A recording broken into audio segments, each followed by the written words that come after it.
What's up? Today, I'm going to show you a guide on how to fix audio that's not working, or if there are other sound problems. The first step is to click on the sound icon. Then select a sound output. Now, choose the sound device that you're currently using. After that, restart your computer. If that didn't work, right-click on the sound icon and open the volume mixer.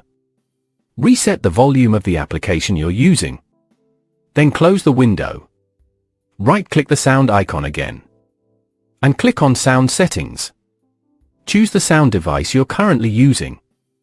Check the volume settings in Windows. Scroll down and click on More Sound Settings.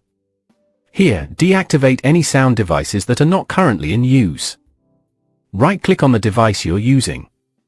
Select Set as Default Device, if it hasn't already been set. Then click on Configure.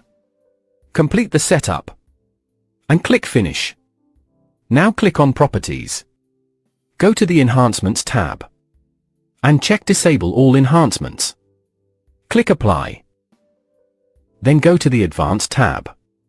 Try selecting both DVD quality and CD quality settings. Now go to the Spatial Sound tab. And turn it off.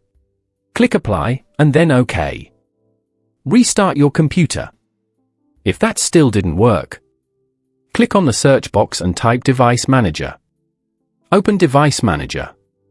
Click on Sound, Video, and Game Controllers. Right-click on the sound device you're currently using. And click Update Driver.